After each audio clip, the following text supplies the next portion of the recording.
টাকা আর সময়ের মধ্যে সবচেয়ে বড় পার্থক্য হল তুমি সব সময় জানো তোমার কাছে কত টাকা আছে, কিন্তু তুমি কখনোই জানো না তোমার কাছে আর কতটুকু সময় অবশিষ্ট আছে। আর এই জন্যই মহান আল্লাহ তাআলা বলেছেন, সময়ের শপথ, মানুষ নিশ্চয়ই ক্ষতির মধ্যে আছে। এর কারণ মানুষ নিজের অর্থ সম্পদের ব্যাংক ব্যালেন্স তো জানে, কিন্তু কতটুকু সময় যে তার এই জীবনে আর বাকি আছে তা সে জানে না। আর ওই একটা ফাঁদেই পড়ে, অর্থাৎ মৃত্যুর সময় মনে হয়, আহ, কত কিছুই তো করিনি, কত কাজ তো বাকি রয়ে গেছে। তাই জীবনের প্রতিটি মুহূর্তকে মহান সৃষ্টিকর্তার সর্বশ্রেষ্ঠ দান মনে করো, প্রতিটি মুহূর্তকে এনজয় করো। এত টেনশন পেরেশানি দিয়ে কি হবে ভাই? নিজেকে একদম শূন্য বানিয়ে ফেলো। আচ্ছা বলো তো, অঙ্কের মধ্যে শূন্যকে বিয়োগের ভয় দেখিয়ে লাভ আছে? কারণ শূন্য নিজেই জানে তার হারানোর মতো কিছু নেই। নিজের হৃদয়কে শূন্য করে ফেলো। এই পৃথিবীতে তুমি একজন মুসাফির, এসেছ, চলে যাবে। শুধুমাত্র মহান সৃষ্টিকর্তার দেওয়া আদেশ নিষেধগুলো মাথায় রেখে আর যাবতীয় সব দুনিয়াবি পেরেশানি মাথা থেকে ঝেড়ে ফেলে দাও, একদম শূন্য হয়ে যাও। তাহলে আর হারানোর মতো কোনো ভয় তোমার পেছনে কাজ করবে না। জীবনসঙ্গী হিসাবে এমন কাউকে প্রয়োজন যে তোমার সুখে হাসতে পারে এবং তোমার দুঃখে সমানভাবে কাঁদতে পারে। এই পৃথিবীতে আমরা কে কতদিন বেঁচে থাকব এটা আসলে গুরুত্বপূর্ণ বিষয় না। গুরুত্বপূর্ণ বিষয় হলো মানুষের মনে আমরা কতদিন বেঁচে থাকব। যদি কষ্টে থাকো তাহলে জানবে পাপ ক্ষয় হচ্ছে, আর যদি আনন্দে আত্মহারা হয়ে যাও সেই সময়টাতে মনে রাখবে তোমার পুণ্য ক্ষয় হচ্ছে।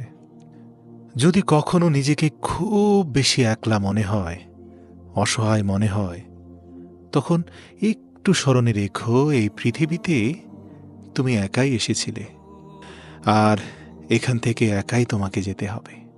কচু পাতা দেখেছ নিশ্চয়ই, ওপরটা সবুজ কিন্তু ভেতরটা চুলকানিতে ভরা। তেমনই কিছু মানুষ আছে যাদের বাইরের আবরণটা এভারগ্রিন মনে হয়, খুবই সবুজ, খুবই মোলায়েম, কিন্তু ভেতরটা আবর্জনায় ভরা। তাই মানুষের বাহ্যিক আবরণ দেখে নয়, মানুষের মানুষত্ব বোধ এবং তার ভেতরের রংটা দেখেই তার সাথে মেশো। একজন ভালো চরিত্রের মানুষ আপনাকে ভালোই ভাববে, আর একজন খারাপ চরিত্রের মানুষ আপনাকে তার মতো খারাপই ভাববে। যার চরিত্র যেমন তার চিন্তা ভাবনাও তেমন। তাই কখনো কারো খারাপ মন্তব্যে বিচলিত হয়ে যাবেন না। ভাববেন না যে সে আপনার ব্যাপারে যা বলছে তাই সত্য। আসলে সে আপনার ব্যাপারে মন্তব্য করে তার নিজের মনোভাবের জানান দিল। জীবনকে রঙিন করতে রঙের প্রয়োজন হয় না, প্রয়োজন হয় একটা ভালো সম্পর্কের। মনে রাখবেন, ভালো সম্পর্কগুলো ভালো সৌন্দর্য আর ভালো রং দিয়ে হয় না। ভালো সম্পর্ক হয় ভালো হৃদয়ের মানুষের সাথে। স্বার্থ যেখানে শেষ, মনে রাখবেন সেখান থেকেই বদনাম শুরু। এটাই দুনিয়ার রীতি। কাউকে যতক্ষণ দিতে পারবেন ততক্ষণ আপনি ভালো থাকবেন। তাই সব সময় মনে রাখবেন, যে কোনো মূল্যবান জিনিস মানুষ সহজে পেয়ে গেলে হীরাকেও কয়লা ভাবে।